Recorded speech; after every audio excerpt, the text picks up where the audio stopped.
दोस्तों जल्दी से आप अपने चैनल और गुरुजी को सब्सक्राइब करें और इस घंटी पर क्लिक कर दें ताकि आपको पता चल जाए कि आपका इंग्लिश का पीरियड शुरू हो चुका है। हेलो एवरीवन, तो कैसे हो बच्चों? आई होप सभी बहुत बढ़िया होंगे। तो बच्चों, अभी हम लोग करेंगे एक ऐसे है, making writing simple. It was written by JB Priestley. JB Priestley का ऐसे है, तो इसको हम पढ़ेंगे। थोड़ा सा ऑथर के बारे में देख लेते हैं। जेबी प्रीस्टले 1894 में जन्मे, 1984 में डेथ हो गई। So he was a English novelist, England के थे, नोवेलिस्ट थे, नोवेल राइटिंग करते थे, उपन्यास लिखे कई सारे, प्ले राइट थे, यानी कि बोल सकते हो आप नाटक लिखे इन्होंने, स्क्रीन राइटर थे, इवन ब्रॉडकास्टर भी थे। ये बीबीसी के लिए इन्होंने सेकेंड वर्ल्ड वॉर के दौरान ब्रॉडकास्टिंग भी की थी, है ना। ठीक है। पहला इनका नोवेल द गुड कंपेनियन 1929 में आया, जिसके लिए इनको James State Black Memorial Prize जो इधर रखा है ना, ये इनको मिला। ठीक है। सेकेंड नोवेल इनका एंजल पेमेंट 1930 में आया। ठीक। फिर इनका एक ट्रेवेलोग भी आया, यात्रा का वृत्तांत, डिस्क्रिप्शन, वो है इंग्लिश जर्नी के नाम से, 1934 में आया। इसमें हम देखते हैं कि एक्चुअल में जो ग्रेट डिप्रेशन, जो इकोनॉमिक क्राइसिस आ रही थी 1929 से 1934 के बीच में आई थी, वो ना, तो इकोनॉमिक क्राइसिस, ग्रेट डिप्रेशन बोलते हैं उसको, उस दौरान मंदी, बहुत बड़ी मंदी। तो उस दौरान ये क्या थे, देश भर में घूम रहे थे अपने, इंग्लैंड में आसपास ग्रामीण शहर सब जगह घूम रहे थे, इलाकों में। तो घूम घूम के जो इन्होंने चीजें सुनी देखी, उन सबको इन्होंने इंग्लिश जर्नी में डाला अपनी इस किताब में 1934 में। इनका पहला प्ले था, वो था डेंजरस कॉर्नर 1932 में।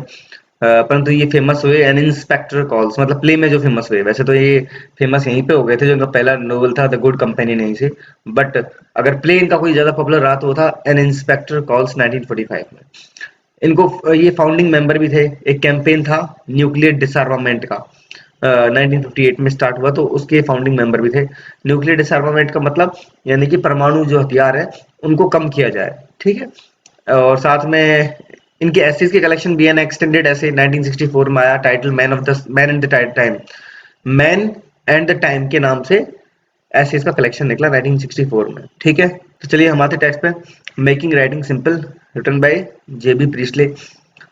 स्टार्ट करते हैं। At the end of it long talk with the youngest critic, a sincere fellow whose personality though not his values I respect, he stared at me and then slowly, I don't understand you. देखो, ये बोल रहे हैं कि मेरी लंबी बातचीत हुई, eight the end of long talk, एक लंबी बातचीत हुई एक यंग क्रिटिक से, एक जवान आलोचक क्रिटिक से, एक बड़ा ही सिंसियर फेलो जिसकी पर्सनैलिटी तो मुझे काफी पसंद आई, आई रेस्पेक्ट, उसकी पर्सनैलिटी को तो मैं रेस्पेक्ट करता हूँ, दो नॉट इज वैल्यूज, परंतु उसके विचारों को, उसकी वैल्यूज को मैं रेस्पेक्ट नहीं करता। ठीक है। ही स्टेयर्ड एट मी, वो मुझे देखता रहा, एंड देन स्लोली, और फिर उसने धीरे से कहा, आई डोंट अंडरस्टैंड यू, मुझे तुम समझ में नहीं आते। उस क्रिटिक ने जेबी प्रिस्टले कहा कि मुझे तुम समझ में नहीं आते हो, your talk is so much more complicated, तुम्हारी बातें कितनी ज्यादा कॉम्प्लिकेटेड है, कितनी कॉम्प्लेक्स है, कितनी टफ है, कितनी जटिल है, तुम्हारी बातें कितनी टफ है, सटल, कितनी गंभीर है, not easy to understand than your writing, तुम्हारी राइटिंग के मुकाबले, यानी जो तुम लिखते हो उसके मुकाबले जो तुम बात करते हो, तुम्हारी बातें बहुत ज्यादा जटिल, बहुत कॉम्प्लेक्स, बहुत टफ है, नॉट इजी टू अंडरस्टैंड, इस तरह की है, पर तुम्हारी राइटिंग तो बड़ी सिंपल है। Your writing always seems to me too simple. अब टू सिंपल, टू वर्ड लिखते ही ये समझ लो कि वो थोड़ी सी आलोचना कर रहा है, मतलब उसको मजाक उड़ा रहा है एक तरीके से, तुम्हारी राइटिंग तो मेरे लिए कुछ ज्यादा ही आसान है, मतलब तुम तो बड़ा आसान लिखते हो। एंड आई रिप्लाइड, और फिर मैंने जवाब दिया, जेबी प्रीस्टली जो राइटर है उन्होंने जवाब दिया उस यंग क्रिटिक को, but I have spent years trying to make my writing simple, परंतु मतलब को ये भी समझ गया था कि वो मेरा मजाक उड़ा रहा है।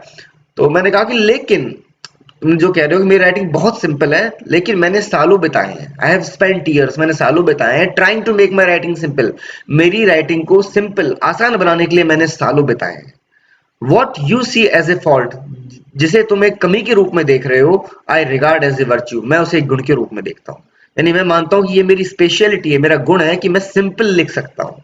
इसे तुम कमी के रूप में देख रहे हो, मैं इसे गुण के रूप में देखता हूँ। There was now revealed to us the gulf between his generation and mine. अब मतलब उसकी जनरेशन, उसकी पीढ़ी में और मेरी पीढ़ी में, क्योंकि राइटर की एज काफी हो गई होगी कंपैरेटिवली उसके, वो यंग है, तो उसकी पीढ़ी, जवान पीढ़ी, करंट पीढ़ी और राइटर की पीढ़ी, इसके बीच में एक खाड़ी है। ये बात अब साफ साफ हो गई, मतलब दोनों के विचारों के बीच में तालमेल नहीं बैठ रहा, दोनों के बीच में खाड़ी है, विचारों की खाड़ी। He and his lot matured in the early 30s wanted literature to be difficult।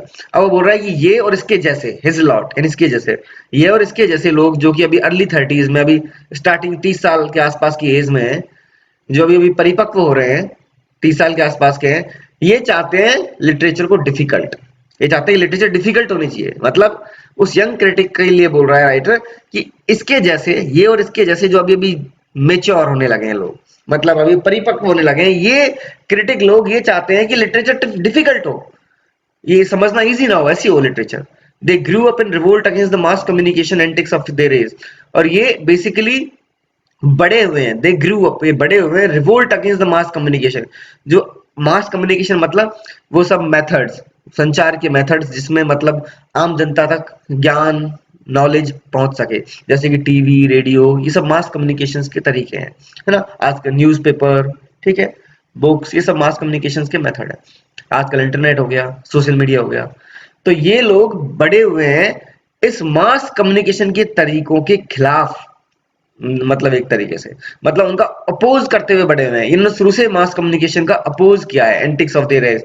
मतलब इनके एज यानी इनके दौर में, यानी कि आज के समय में जो मास कम्युनिकेशन फैल रहा है, आम जनता तक नॉलेज पहुंच रही है, ज्ञान पहुंच रहा है, ये इसके खिलाफ एक तरह से विरोध के रूप में बड़े हुए हैं, विरोध करते करते बड़े हुए हैं।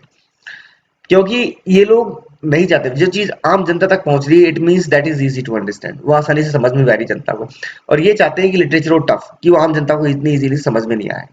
तभी तो मजाक उड़ा रहा है कि तुम तो बहुत आसान हो, तुम्हें पढ़ना तो बहुत आसान है। पर राइटर बोलता है मैंने सालों लगा दिए इस चीज को सीखने में। तो राइटर फिर इस पे निशान लगाते हुए बोल रहा है कि भैया ये उन लोगों में से हैं, ये और इसके जैसे, जो मास कम्युनिकेशन के तरीकों के खिलाफ रहे हैं शुरू से। They did not want to share anything with the crowd, ये भीड़ के साथ में कुछ भी शेयर नहीं करना चाहते। ये चाहते ही नहीं भीड़ को समझे, लिटरेचर को समझे, ये भीड़ के साथ में कुछ भी शेयर नहीं करना चाहते। Writing that was hard to understand was like a password to their secret society. जो लेखनी, जो राइटिंग हार्ड टू अंडरस्टैंड, समझने में कठिन हो, वो इनके लिए पासवर्ड की तरह है, इनकी सीक्रेट सोसाइटी। मतलब भाई हमने जो सोचा, हमारे जो विचार है, जो हमने जो लिख दिया, वो सिर्फ कुछ ही लोगों के समझ में आना चाहिए, पढ़े लिखे, मतलब आम जनता के समझ में नहीं आना चाहिए। ये एक तरीके से ऐसी लेखनी जो है ना, ऐसी राइटिंग जो है ना, ये इनकी सीक्रेट सोसाइटी, इनके गुप्त विचारों की जो सोसाइटी है ना, उसके लिए पासवर्ड के समान है ना। ये आम जनता को समझ में ही नहीं आएगी, आम जनता हमारे विचारों को समझ में नहीं पाएगी। बहुत बढ़िया है, ये सिर्फ हम तक लिमिटेड रहने चाहिए, कुछ पढ़े लिखे ज्ञानी लोगों तक लिमिटेड रहने चाहिए। वो बोलते हैं ना कि जो जिस चीज की कमी होती है उसकी वैल्यू होती है, उसी तरीके से मान लो आप कि भैया कि आम जनता हमारी चीजों समझ में नहीं आएगी तो हमारी वैल्यू रहेगी, हाँ बड़े लोग हैं, ऊंची ऊंची बातें करते होंगे, इसलिए ऑब्वियस सी बात है इनकी बातें हमारे तो कहाँ पल्ले पड़ेंगी। तो ये उस तरह की सोच के नई जनरेशन के जो ये लोग हैं, ये चाहते हैं राइटिंग टफ हो ताकि आम जनता इनको समझ में ना पाए, है ना। A good writer to them was one who made his readers toil and sweat. इनकी नजर में एक अच्छा राइटर, इस जनरेशन के जो ये राइटर्स हैं, क्रिटिक्स हैं, इनकी नजर में एक अच्छा राइटर कौन होता है? एक अच्छा राइटर वो होता है जो अपने रीडर्स को टॉयल एंड स्वेट, पसीना बहाने पे मजबूर कर दे, यानी कि इतनी टफ लिखे कि रीडर्स को पसीना बहाना पड़ जाए, वो इनकी नजर में अच्छा राइटर होता है। दे एडमायर्ड एक्सट्रीम क्लेवरनेस एंड सोलमैनिटी। और ये किसकी प्रशंसा करते हैं कि भाई कोई बहुत चालाक राइटर हो, सोलमैनिटी बहुत गंभीरता से लिखता हो, है ना। पोइट्स लाइक पॉलिटिकल कार्डिनल्स, और कवि हो तो ऐसे हो जैसे कि कोई राजनीति में बहुत ऊंचे पद पे जो व्यक्ति होता है उसका जितना सम्मान होता है, जितना जितनी मतलब उसकी वैल्यू होती है, जितनी उसके पास पावर होती है, वैसे तो कवि होने चाहिए। Critics who came to literature like specialist, critics हो तो कैसे हो? जो लिटरेचर में स्पेशलिस्ट के रूप में आए, और साथ में जिनको राजा खुद अपने दरबार में सोच विचार या एडवाइस के लिए बुलाता हो, ऐसे होने चाहिए क्रिटिक्स। मतलब ये जो जनरेशन है ये चाहती है राइटर हो तो बहुत गंभीर और चालाक हो, कवि हो तो ऐसा हो जैसे कोई राजनीति पे उच्च पद पे पावरफुल व्यक्ति हो, वैसा इन्फ्लुएंशियल व्यक्ति हो, वैसा होना चाहिए। कोई क्रिटिक हो तो ऐसा हो कि भाई स्पेशलिस्ट हो लिटरेचर के अंदर, और बेसिकली जिसको मतलब राजा राजा भी अपने दरबार में एडवाइस लेने के लिए बुलाए, ठीक है, बेसिकली एडवाइस के लिए बुलाए। तो ऐसे व्यक्तियों को ये चाहते हैं कि वो लिटरेचर में हो। A genuine author, an artist, as distinct from hacks who try to please the mob, begin with some simple thoughts। अब देखो राइटर बोल रहा है कि एक्चुअल में एक जो असली राइटर होता है वो क्या करता है, एक जेन्युइन जो ऑथर होता है ना, एक आर्टिस्ट होता है ना, वो क्या करता है? एज डिस्टिंक्ट फ्रॉम हैक्स, वो क्लियरली मतलब उसकी कुछ टेक्निक्स होती है, हैक्स मतलब ट्रिक्स होती है, डिस्टिंक्ट मतलब क्लियरली वो कुछ उसकी टेक्निक्स होती हैं, who tried to please the mob, कि वो उन टेक्निक्स के द्वारा क्या करता है, मॉब यानी आम जनता को खुश करने की कोशिश करता है। begin with some simple thoughts, start करता है बहुत ही सिंपल थॉट से, यानी आसान विचारों से, and impressions and then proceed to complicate his account of them, और फिर बाद में वो टफ बातों पे आता है। यानी कि जो एक जेन्युइन राइटर होता है क्या करता है, स्टार्टिंग में तो बहुत सिंपल बात करेगा ताकि जनता उससे कनेक्ट हो सके। जब जनता को उसके विचार समझने आने लगे, क्योंकि देखो अगर स्टार्टिंग में टफ बात कर देगा तो जनता स्टार्टिंग में देखेगी समझ में नहीं आ रहा, हमारे पल्ले वाली बात नहीं है, चलो छोड़ो, नहीं पढ़ना मैं तो इसको, ठीक है, छोड़ देगी, इंटरेस्ट नहीं जगाएगी, मतलब इंटरेस्ट ही नहीं आएगा उनके अंदर। तो बेसिकली क्या होगा कि एक जेन्युइन ऑथर क्या करेगा, स्टार्टिंग में सिंपल थॉट्स रखेगा ताकि जनता के साथ में कनेक्शन बना सके, ठीक है। जब कनेक्शन बन जाएगा, ठीक है, उसके बाद में क्या करेगा, proceed to complicate his account of them, उसके बाद में फिर अपनी जो टफ बातें हैं, जटिल बातें हैं, उनकी तरफ आगे बढ़ेगा। If only to keep away the fools, वो भी इसलिए ताकि फूल्स लोग बाहर रह सके, क्योंकि जेन्युइनली जो इंटरेस्टेड होगा उसकी राइटिंग में, उसके विचारों में, वो तो आगे उन टफ चीजों को समझने की कोशिश करेगा, और जो फूल होंगे वो भाग जाएंगे, है ना। क्योंकि देखो स्टार्टिंग से अगर टफ लिखता तो जो जेन्युइन इंटरेस्ट वाले लोग होते हैं ना वो भी भाग जाते हैं। तो शुरू में सिंपल थॉट्स लिखेगा, है ना। जब लोग जुड़ना स्टार्ट हो जाएंगे उसके बाद में फिर कॉम्प्लिकेट वाले जो थॉट्स है ना, कॉम्प्लेक्स विचारों वाले, उन पे आएगा, उन बातों पे आएगा जो थोड़ी कठिन है समझना। तो जो इंटरेस्टेड लोग होंगे वो तो फिर भी उनको समझने की कोशिश करेंगे और वो उस राइटर को पूरा पढ़ लेंगे, पर जो फूल्स होंगे ना वो फिर वहां पे छोड़ के भाग जाएंगे, अरे ये तो टफ लिख रहा है, हमारे काम का नहीं, चलो छोड़ो छोड़ो। इसलिए जो जेन्युइन ऑथर होता है ना वो पूरा भी सिंपल नहीं लिखता, वो स्टार्टिंग में सिंपल लिखता है, फिर बाद में अपनी कॉम्प्लेक्सिटी पे आ जाता है। तो उदाहरण देता है कि डिफिकल्टी वाज डिमांडेड, तो बोलता है कि मैं ये मना नहीं कर रहा कि डिफिकल्टी नहीं होनी चाहिए लिटरेचर में, डिफिकल्टी की जरूरत है, पर किस तरीके से, ऐसा नहीं कि स्टार्टिंग से एकदम टफ हो, ठीक है। Hence the work to done and Hopkins, और इस तरीके से बोल सकते हैं कि डन, जॉन डन जो फेमस राइटर रहे हैं, हॉपकिंस, है ना, तो Gerald Manley Hopkins, GM Hopkins, तो बेसिकली डन और हॉपकिंस दोनों टफ लिखने के लिए फेमस रहे हैं। तो ये क्यों वो मतलब फैशन होता है बेसिकली, पर ये इनको हमेशा इतने पॉपुलर क्यों रहे हैं, ये इसीलिए पॉपुलर रहे हैं क्योंकि इनके बोल सकते हैं इनके थॉट्स में, इनकी पोइट्री में टफनेस थी, परंतु ऐसे नहीं थी टफनेस।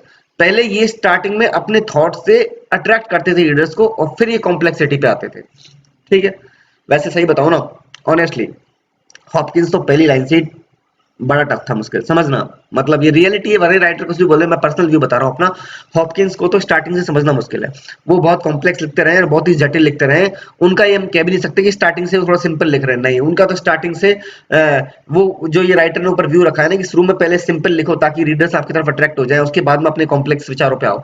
हॉपकिंस का तो ऐसा है कि पहली लाइन से ही वो टफ लिखते रहे, परंतु फिर भी वो बहुत पॉपुलर रहे क्योंकि उनकी एक अलग स्टाइल थी, एक डिफरेंट स्टाइल उन्होंने अडॉप्ट करी थी, इस वजह से वो पॉपुलर रहे। और उनके विचार तो ऑब्वियसली पोइट्री के अंदर अलग थे ही, हटके थे, बट उनका एक्चुअल में जो पोइट्री को प्रेजेंट करने का तरीका था ना वो अलग था, इस वजह से वो पॉपुलर रहे और फेमस रहे, बहुत बड़े राइटर रहे, ठीक है। Literature had to respond to something twisted, tormented, esoteric in their own secret nature.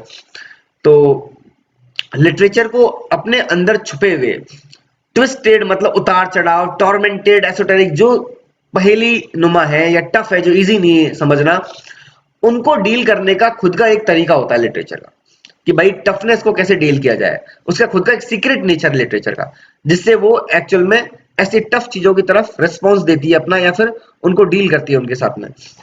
मतलब ऐसा नहीं है कि लिटरेचर को ये मान लीजिए कि लिटरेचर टफ ही होनी चाहिए, राइटर बोलना चाह रहा है कि लिटरेचर की टफनेस को शो करने का भी एक तरीका है basically. In all this there was no pause and here the elders went wrong about them।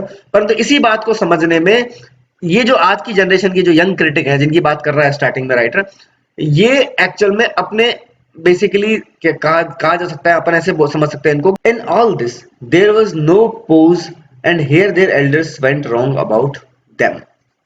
अब देखो यहाँ ये बात कर रहा है उन लोगों की जिनको देख के ये समझने लगे कि लिटरेचर टफ होनी चाहिए, मतलब इनके भी कोई इंस्पिरेशन के सोर्स होंगे, ठीक है, उनको बोला गया एल्डर्स, ठीक है। इन आज के क्रिटिक्स के एल्डर्स जो ये चाहते हैं लिटरेचर टफ हो, मतलब जिनको देख के ये समझने लगे कि लिटरेचर टफ होनी चाहिए। तो इन ऑल दिस, इन सबको समझने, मतलब डन और हॉपकिंस टफ थे समझने में, ठीक है। तो in all this there was no pose, इस चीज में कोई दिखावा नहीं है, बट एक्चुअल में देखा जाए तो इन लोगों के जो एल्डर्स थे ना वो इस चीज को समझने में रॉन्ग हो गए बेसिकली। किस चीज को, कि लिटरेचर टफ होनी चाहिए। भाई लिटरेचर की टफनेस का एक तरीका है, जैसे बात हो रही है ना कि लिटरेचर टफनेस, लिटरेचर अपनी जटिल चीजों को दिखाए तो उसका भी एक तरीका होता है, जटिलनेस मतलब उस कॉम्प्लेक्सिटी को दिखाने का, उस जटिलता को दिखाने का भी एक तरीका है। ऐसा नहीं है कि आप लिटरेचर को एकदम ऐसा मान के चल रहे कि लिटरेचर सिर्फ टफ ही होनी चाहिए, किसी को समझ में नहीं आए इस तरीके को, ऐसा नहीं है। उन कॉम्प्लेक्सिटी को शो करने का तरीका होता है कि आप इस तरीके से लिखिए कि आपके कॉम्प्लेक्स थॉट्स कॉम्प्लेक्स नजर आए परंतु उतने हो नहीं। बेसिकली मतलब वो इस तरीके से प्रेजेंट करो लिखने में कि शुरू में तो रीडर आपसे जुड़े, और जब जुड़ेगा तो इंटरेस्ट शो करेगा, जो इंटरेस्ट शो करेगा तो आपके विचार को समझ भी लेगा। तो मतलब टफनेस को शो करने का भी तरीका होता है लिटरेचर के अंदर। इस चीज को देखा जाए तो इनके एल्डर्स, किनके एल्डर्स, आज के इन क्रिटिक्स के, जो ये समझते लिटरेचर टफ होनी चाहिए, इनके एल्डर्स इस बात को समझने में रॉन्ग हो गए। They could be accused not unjustly of narrowness and arrogance but not of insincerity. तो ये अक्यूज्ड, ये दोषी माने जा सकते हैं ये लोग, किस चीज के, नैरोनेस के तो दोषी माने जा सकते हैं। अगर हम इनको माने कि ये सकड़ी सोच के लोग हैं या एरोगेंस है, इनके अंदर घमंड है, तो इस ऐसी सोच रखना, ऐसा हम इनके बारे में सोचें कि ये नैरो, इनके अंदर सकड़ी सोच वाले लोग हैं, सकड़ी सोचते हैं, मतलब इनकी नैरो थिंकिंग है, या फिर ये एरोगेंट है, बहुत ज्यादा घमंडी है, तो ऐसा मानना गलत नहीं होगा। मतलब इनको ऐसा माना जाना चाहिए कि ये बहुत सकड़ी सोच के, क्योंकि ये चाहते हैं लिटरेचर सिर्फ कुछ ही लोगों तक सीमित रहे, ठीक है, हर कोई समझ ना पाए। ये थोड़े घमंडी है क्योंकि ये खुद को बहुत ऊंची हाई सोसाइटी के लोग मानते हैं, जिनके पास में ज्ञान है, जो लिटरेचर की टफनेस को समझ सकते हैं, परंतु आम जनता नहीं समझ सकती, तो खुद को हटके मानते हैं, तो एरोगेंट है। ऐसा इनके बारे में सोचे तो कोई गलत बात नहीं है, हम इनको नैरो माइंडेड भी समझेंगे, बिल्कुल मानेंगे, और एरोगेंट भी मानेंगे, परंतु हम इनको इनसिंसियर नहीं मानेंगे। क्यों इनसिंसियर क्यों नहीं मानेंगे? यहाँ ये थोड़ा मजाक उड़ा रहा है राइटर इनका। वो बोल रहा है कि दे वर डेस्परेटली सिंसियर, क्योंकि ये सिंसियर है किस चीज में, in believing that the true artist must hide from the crowd. इस बात में सिंसियर है कि एक सच्चा आर्टिस्ट को क्राउड से छुपना चाहिए, बिहाइंड ए थिकेट ऑफ ब्रायर्स, कांटों की झाड़ियों के पीछे जाके एक आर्टिस्ट को छुप जाना चाहिए, हम जनता उसको देख ना पाए, उसको समझ ना पाए, इस बात के लिए बिल्कुल सिंसियर है। यानी अपने इस विचार को फॉलो करने में पूरी तरीके से सिंसियर है कि भाई एक आर्टिस्ट को क्राउड के साथ में नहीं, सामने नहीं आना चाहिए, क्राउड से बच के रहना चाहिए। बाकी हम लोग इनको नैरो माइंडेड और एरोगेंट बिल्कुल मानेंगे, पर इनसिंसियर नहीं मानेंगे। क्यों? क्योंकि ये सिंसियर है, पर किस चीज में सिंसियर है? इस चीज में सिंसियर है कि एक राइटर को क्राउड से दूर रहना चाहिए, क्राउड से बच के रहना चाहिए। एक राइटर बेसिकली क्राउड के समझ में नहीं आना चाहिए, यानी आम जनता के समझ में नहीं आना चाहिए। क्राउड मतलब आम जनता। They grew up terrified of the crowd who in this new mass age seemed to them to be threatening all decent values। क्योंकि ये बड़े ही ऐसे हुए हैं, they grew up terrified of the crowd, ये भीड़ से डरते हुए बड़े हुए हैं। इनको ऐसा लगता है कि जो नई मास एज की जो बेसिकली आज का समय है, मास कम्युनिकेशन का, संचार के जो साधनों का जो आज का समय है, ये बेसिकली इनकी वैल्यूज को खतरे में डाल रहा है। कौन सी वैल्यूज? की लिटरेचर टफ होनी चाहिए, आम जनता के समझ में नहीं आनी चाहिए, ये इनकी इन वैल्यूज को खतरे में डाल रहा है आज का जो ये मास कम्युनिकेशन का जो समय है। क्योंकि अब आम जनता के पास में नॉलेज पहुंच रही है और वो भी ज्ञान अर्जित कर पा रही है, वो भी लिटरेचर की टफनेस को समझ पा रही है, तो बेसिकली अब इनकी लिटरेचर उतनी टफ रही नहीं, तो इनकी ये वैल्यूज अब खतरे में पड़ती जा रही है कि लिटरेचर टफ होनी चाहिए। बट फिर राइटर बोलता है कि अब खुद के बारे में आ रहा है कि I was born in 19th century, मैं तो 19वीं शताब्दी में पैदा हुआ, and my most impressionable years were those just before 1914। और मेरे and my most impressionable years मतलब बेसिकली वो साल जिनमें मेरा मतलब सबसे ज्यादा असर रहा एक तरीके से मेरी राइटिंग का, वो थे वो 1914 से पहले वाले साल। राइटली और रॉन्गली, सही मानो या गलत मानो, I am not afraid of the crowd, मैं भीड़ से नहीं डरता, है ना। And art to me is not synonymous with introversion, और जो कला है ना वो मेरे लिए ऐसी नहीं है कि कोई इंट्रोवर्जन मतलब खुद तक ही सीमित रहे। सिनोनिमस मतलब पर्यायवाची, यानी खुद तक ही सीमित रहे, इसका पर्यायवाची मैं नहीं मानता कला को। यानी कि मैं कला को क्या मानता हूं कि वो आम जनता तक पहुंचे, वो खुद तक सीमित नहीं रहनी चाहिए। I regard this as the great critical fallacy of a time, मतलब ये आज के समय की बेसिकली एक बहुत बड़ी, आप मान सकते हो, गलत विचार है। क्रिटिकल फैलेसी गलत विचार है बेसिकली हमारे समय के, कि ये जो लोग ऐसे मानते हैं कि लिटरेचर कुछ ही लोगों तक सीमित रहना चाहिए, ये आज के समय का बहुत ही गलत विचार है। Because I am what is called an intellectual, क्योंकि मैं बेसिकली एक इंटेलेक्चुअल हूं, मैं एक बुद्धिजीवी हूं, and I am just as much an intellectual as these younger chaps, और मैं उतना ही बुद्धिजीवी हूं जितना ये यंग लोग खुद को समझते हैं ना कि ये हैं, मैं भी कोई कम नहीं हूं इनसे। I do not feel that there is a glass wall between me and the people in the nearest factories, shops and pubs. परंतु मेरी सोच इनके जैसी नहीं है कि लिटरेचर टफ होनी चाहिए, हम लोग तो कुछ अलग हैं, हटकर हैं, ऊंचे लोग हैं, हम आम जनता के समझ में नहीं आनी चाहिए। मेरी सोच ऐसी नहीं है। मैं इंटेलेक्चुअल हूँ, मैं उतना ही ज्ञानी हूँ जितना ये खुद को समझते हैं। मतलब मैं इनसे कोई कम ज्ञानी नहीं हूँ, पर इसके बावजूद भी I do not feel that there is a glass wall, कि मैं नहीं समझता कि मेरे और आम जनता के बीच में कोई कांच की दीवार है। Between me and the people, मेरे बीच में और लोगों के बीच में। कैसे लोगों के बीच में? ऐसे लोगों के बीच में जो आसपास की फैक्ट्रियों में काम करते हैं, दुकानों पे काम करते हैं, पब्स में काम करते हैं। ऐसे यानी ये लोग कौन है? बहुत ही आम जनता, बहुत ही मतलब लोअर क्लास के लोग। मेरे और इन लोगों के बीच में कोई कांच की दीवार है बीच में, जो हमको आपस में इंटरेक्शन करने से रोक रही है। तो मैं नहीं मानता ऐसी कोई दीवार है।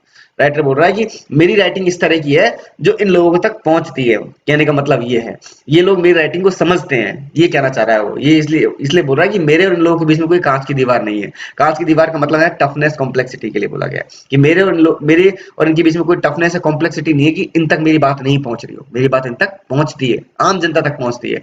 I prefer therefore a wide channel of communication, इसलिए मैं हमेशा इस बात को मतलब प्रेफर करता हूं, इस बात को मेरी मतलब बोल सकते हो आप, मैं तवज्जो देता हूं इस बात को कि therefore a wide channel of communication, कि आप मतलब आपस में संचार के बहुत सारे साधन होने चाहिए। मतलब कह सकते हो कि मैं एज ए राइटर इन आम जनता के लोगों से, इन लोगों से मतलब संपर्क रखना पसंद करता हूं। मैं चाहता हूं कि मेरे विचार इन तक पहुंचे और ये मेरी बातों को समझे। मैं उस वाइड चैनल ऑफ कम्युनिकेशन को सपोर्ट करता हूं।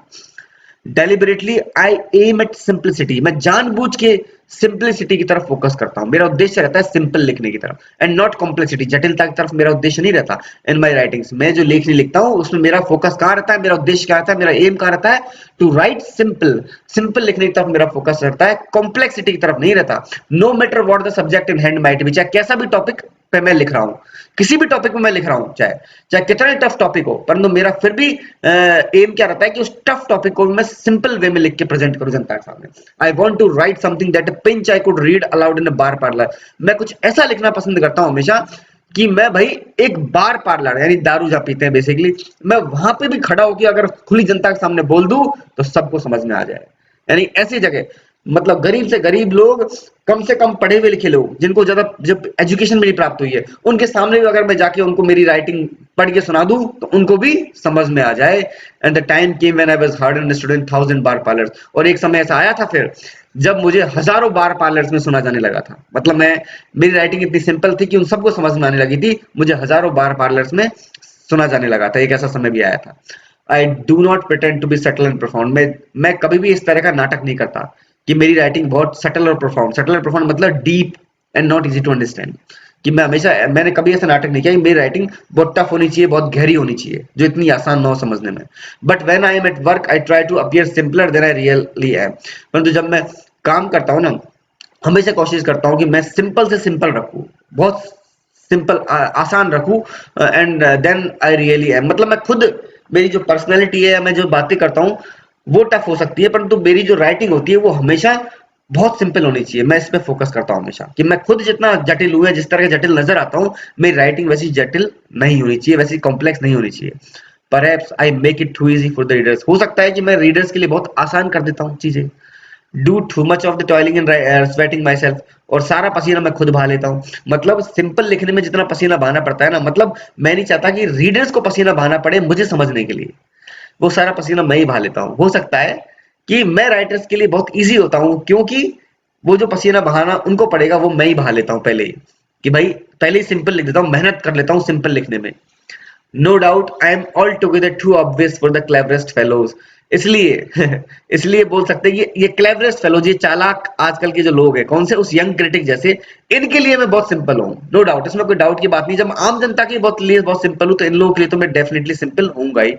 who want to beat their brains against something hard and naughty, क्योंकि ये ऐसे जो आज की जो जनरेशन के ये लोग हैं, ये क्या चाहते हैं, ये चाहते हैं, ये अपना दिमाग बढ़ाना चाहते हैं। कहाँ लगाना चाहते हैं दिमाग? इनको चाहिए कुछ हार्ड एंड नॉटी, कुछ कठिन होना चाहिए भाई, कठिन पढ़ने को मिले। तो ये अपना माइंड किसी जटिल चीज को समझने में लगाना चाहते हैं।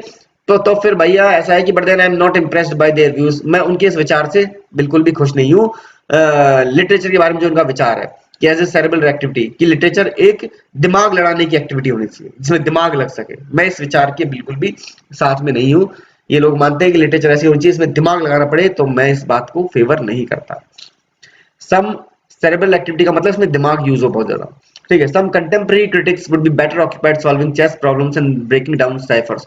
तो अब बोल रहा है कि ऐसे जो आज के जमाने की जो यंग क्रिटिक है, ऐसे कंटेम्प्रेरी क्रिटिक्स के लिए फिर मैं सलाह दूंगा कि भैया आप अपना समय कहाँ लगाओ, better occupied solving chess problems, chess की प्रॉब्लम्स को सॉल्व करो, ठीक है, और ब्रेकिंग डाउन साइफर्स, और बेसिकली पहेलियों को सॉल्व करो।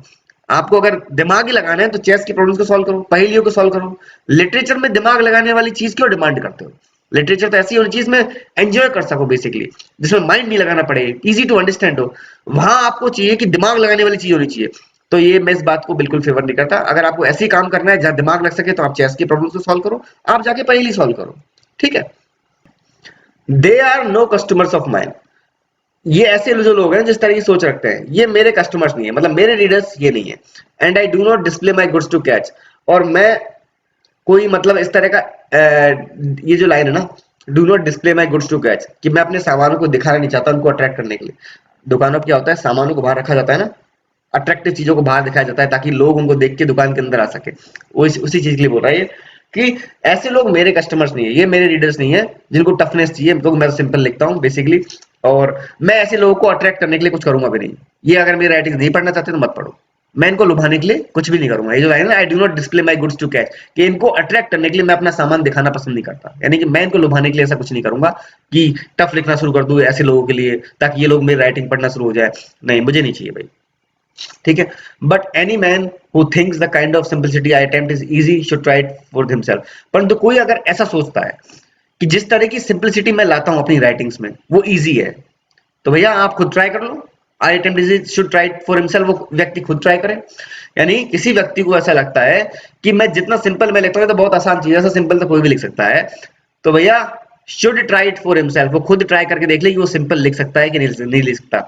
इसके लिए मैं सजेस्ट करूंगा कि ऐसा करे, if only in his next letter to the Times, कि भाई जो टाइम्स पेपर है ना, न्यूज़पेपर, उसको लिख के भेजे, है ना। वो खुद ही समझ में आ जाएगा, रिजेक्ट कर देंगे, पता लग जाएगा कि कितना कैसे लिखा है। अगर सामने वाला, क्योंकि न्यूज़पेपर हमेशा इजी होता है, इजी लैंग्वेज में होता है न्यूज़पेपर। कभी कोई टफ न्यूज़पेपर के लिए अगर आप कुछ लिखोगे ना, अगर आपने टफ लिखा है ना, तो भैया कोई नहीं पढ़ने वाला न्यूज़पेपर को, बोले यार बहुत ही जटिल न्यूज़पेपर है, कौन पढ़ेगा, हम तो सिंपल। लोगों को नॉलेज इन्फॉर्मेशन चाहिए आसान भाषा में। तो अगर किसी को ऐसा लगता है कि सिंपल लिखना बहुत इजी है, तो न्यूज़पेपर के लिए एक आर्टिकल लिख के देख ले, पता लग जाएगा। क्योंकि वो उतना सिंपल लिख ही नहीं पाएंगे और न्यूज़पेपर वाला उनके आर्टिकल को रिजेक्ट कर देगा। तो अपना भी पता लग जाएगा सिंपल लिखना कितना आसान होता है कि कितना टफ होता है। क्योंकि सिंपल लिखने में राइटर ने स्टार्टिंग में बोल दिया कि मैंने सालों लगा दिए, मैंने बहुत सालों में जाके प्रैक्टिस करी है, तब जाके बहुत सालों की प्रैक्टिस के बाद में मैं इस लेवल तक पहुंच पाया हूं कि मैं सिंपल लिख सकूं। देखो राइटर का सिंपल लिखने का मतलब है सिंपल बट इफेक्टिव राइटिंग, असरदार लेखनी, परंतु मतलब सिंपल भी हो परंतु असरदार हो। ऐसा नहीं कि सिंपल में कुछ भी लिख दिया कचरा वचरा, वो नहीं। सिंपल बट इफेक्टिव राइटिंग के लिए बोल रहा है राइटर। तो बोल रहा है कि आप न्यूज़पेपर के लिए ट्राई करके देख लो कि आप उस तरह की सिंपल लैंग्वेज लिख सकते हो कि नहीं लिख सकते जैसे मैं लिख रहा हूं। तब आपको पता लग जाएगा कि ये कितना आसान काम है कि कितना कठिन काम है, ठीक है। I find it much easier now, अब मुझे आसान लगता है, than I used to do, पहले के टाइम के मुकाबले, क्योंकि पहले ऑब्वियस सी बात है बहुत प्रैक्टिस हो गई मेरी, ठीक है।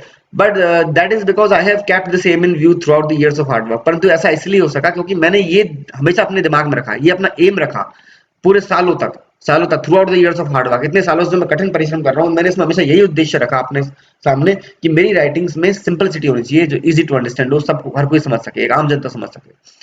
इसलिए मेरे अंदर अब जाके इतनी सिंपलिसिटी आई है, अब इतनी प्रैक्टिस के बाद में मैं राइटिंग्स को सिंपल शो कर पाता हूँ। I do not claim to have achieved even now a prose that is like an easy persuasive voice. अब भी मैं खुद ऐसा मतलब क्लेम नहीं करता, है ना, मैं दावा नहीं करता कि मैंने वो सिंपलिसिटी अचीव कर ली है प्रोज के अंदर जो बहुत ही इजी परsuasive वॉइस हो, मतलब इफेक्टिव हो, बहुत असरदार हो, और इजीली सबको बहुत आसानी से समझ में आ जाए, कोई भी मेरी थॉट्स को आसानी से मतलब उनको मान ले। इजी परsuasive वॉइस यानी कि ऐसी वॉइस जो असरदार हो और इजी टू अंडरस्टैंड हो। मैं उस लेवल तक अभी भी खुद को पहुंचा हुआ नहीं मानता, मैं अभी भी नहीं मानता कि मैं उस लेवल तक पहुंच गया हूं कि मेरी राइटिंग्स बहुत ज्यादा सिंपल हो गई हो और बहुत ज्यादा इफेक्टिव भी हो गई हो, दोनों चीजें साथ साथ में। मैं अभी भी नहीं मानता कि मैं उस लेवल तक पहुंचा हूं, मतलब मुझे अभी और वर्क करने की जरूरत है। Preferably my own at its best, मतलब बेसिकली उस लेवल तक जहां मैं मानता हूं कि भाई अपना बेस्ट कि हाँ मैं उस लेवल तक पहुंच चुका हूं अब कि भाई ये मेरा बेस्ट है। अभी भी मुझे ऐसा नहीं लगता, यानी मुझे अभी और वर्क करने की जरूरत है। But this is what I have been trying to do for years. परंतु यही तो मैं कोशिश कर रहा हूँ सालों से लिखने की, कि मैं उस लेवल तक पहुंच सकूं जो मैं मोस्ट सिंपल हो जाए पर मोस्ट इफेक्टिव भी, क्वाइट डेलिबरेटली, जानबूझकर ही। And this is that puzzled my friend, मतलब मैं जानबूझ के इतने सालों से ये चीज ट्राई कर रहा हूँ, और यही चीज एक्चुअली कंफ्यूज कर गई मेरे फ्रेंड को। मेरे फ्रेंड मतलब उस यंग क्रिटिक को बोल रहा है, मेरे फ्रेंड, माय फ्रेंड, कि मेरा जो फ्रेंड है वो यंग क्रिटिक है, उसको यही बात समझ में नहीं आ रही कि मैं तो इतना सिंपल हूं समझना, ये कैसे, मतलब ये इतना सिंपल है तो ये तो लिटरेचर का बंदा ही नहीं है। उसको ये बात समझ में नहीं आ रही कि ये सिंपल लिखना ही तो बड़ा मुश्किल काम है। सिंपल बट इफेक्टिव लिखना ही तो बड़ा मुश्किल काम है। इसके लिए मैंने सालों लगाए हैं, ये कोई इजी काम नहीं है। वो सोच रहा है कि ऐसा तो कोई भी लिख सकता है, ऐसा नहीं लिख सकता कोई भी। Who can not help wanting something quite different, क्योंकि उस यंग क्रिटिक को बेचारे को कुछ अलग चाहिए, कुछ टफ चाहिए। उसको ये बात समझ में नहीं आ रही कि ये बंदा इतना सिंपल क्यों लिख रहा है और कैसे लिख रहा है। उसको ये नहीं पता कि ये कैसे लिख रहा है इतना सिंपल। वो खुद ट्राई करके देखेगा तो पता लग जाएगा, it is not easy thing to do. ये कोई आसान काम नहीं है इतना सिंपल लिखना, सिंपल बट इफेक्टिव लिखना। ठीक है।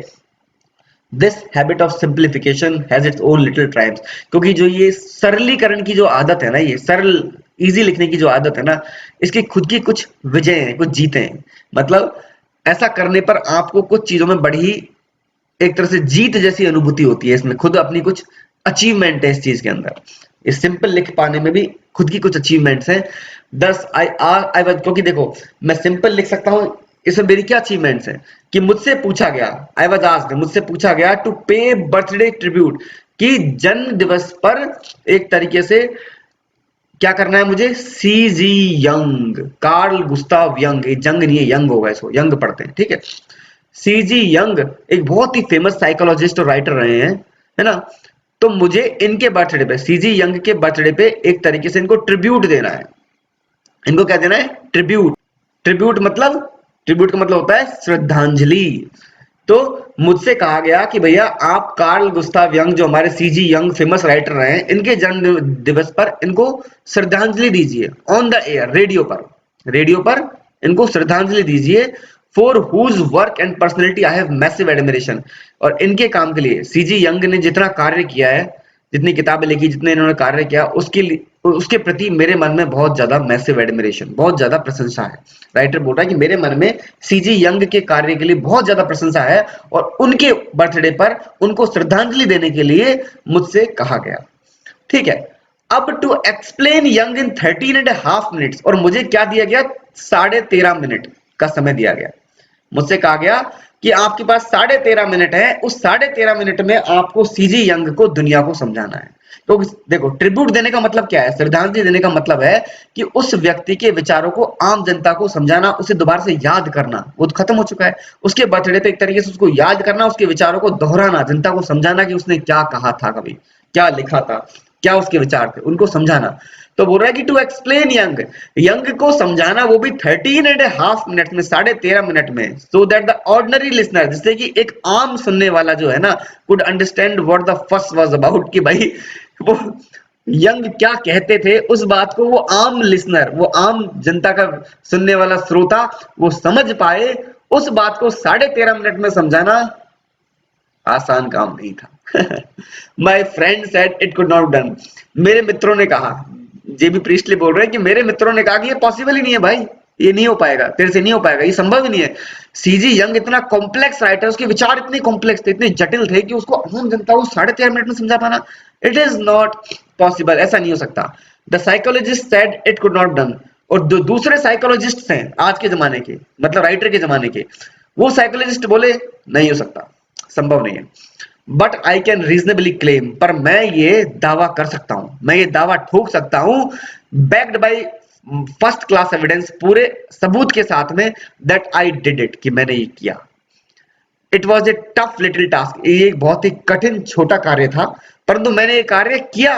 But when I had come to the end of it I found, और जब इस कार्य के अंत तक मैं पहुंचा तो मैंने पाया, like honey in the rock a taste of delight, कि जैसे चट्टान में मुझे शहद की अनुभूति हुई है, अ टेस्ट ऑफ डिलाइट, एक आनंद का मैंने टेस्ट अनुभव किया। क्यों? क्योंकि मैं जब एंड में पहुंचा अपनी बात के, 13.5 मिनट के एंड में पहुंचा, तो मुझे खुद को ही फील होने लग गया, यस मैंने कर दिखाया है, मैंने सीजी यंग के विचारों को आम जनता को बहुत इजी वे में समझा दिया है और मैंने ये अचीव कर लिया है। मुझे खुद फील हो गया था, तो मुझे एंड में ऐसा महसूस हुआ जैसे कि मैंने हनी में मतलब सॉरी रॉक में से हनी निकाल लिया हो, चट्टान में से शहद निकाल लिया हो, क्योंकि चट्टान में शहद निकालने का मतलब इम्पॉसिबल थिंग कर देना। ठीक है, ये कहावत है कि मैंने इम्पॉसिबल चीज को कर दिखाया है। ठीक है, और ये बहुत ही आनंद की अनुभूति देने वाला था, टेस्ट ऑफ डिलाइट। तो ये चीज राइटर बोल रहा है कि कठिन चीजों को सिंपल कर दिखाना, मैंने हमेशा यही टारगेट किया है कि मेरी राइटिंग बहुत सिंपल हो, बहुत इजी हो, जो आम जनता मतलब ये बार पार्लर्स में, पब्स में, फैक्ट्रीज में काम करने वाले लोग कोई भी समझ सके। मैं हमेशा सिंपलिसिटी को मैंने फोकस में रखा है ताकि कोई भी मेरी राइटिंग को समझ सके, क्योंकि मैं नहीं चाहता, मैं नहीं मानता कि मेरे और आम जनता के बीच में कोई गिलास, कोई दीवार है जो कि हमको इंटरेक्शन करने से रोकती है, या फिर बेसिकली वो दीवार जो कि एक कॉम्प्लेक्सिटी का रूप है और आम जनता तक मेरे विचार को पहुंचने से रोकती है। मैं ऐसी कोई दीवार नहीं मानता। मैं मानता हूं कि आम जनता तक मेरे विचार पहुंचे, और मैं जो भी लिखता हूं उसमें मेरा मेन फोकस ये होता है कि कितना सिंपल हो सके उतना सिंपल लिखूं। मैंने सालों तक मेहनत करी है और आज तक मैं यही ट्राई कर रहा हूं, और अभी भी मैं उस लेवल तक नहीं पहुंचा हूं कि मेरी राइटिंग मतलब मोस्ट सिंपल और मोस्ट इफेक्टिव हो। अभी भी मैं उसके लिए ट्राई कर ही रहा हूं। एंड में ये एक एग्जांपल देते सीजी यंग का, जो इन्होंने बर्थडे पे ट्रिब्यूट दिया कि बहुत ही कठिन कार्य था परंतु मैंने वो कर दिखाया। मेरे पास इसके पूरे सबूत भी है, मतलब कह सकते सबूत ऐसे है कि आम जनता जिन्होंने वो सुना होगा, वो भी मोस्ट ऑर्डिनरी लोग जो कितने पढ़े लिखे भी नहीं है, उनके सबूत उसके पास में होंगे कि उनसे मैं सबूत दिखा सकता हूँ आपको कि उनको मेरी बात समझ में आई कि नहीं आई।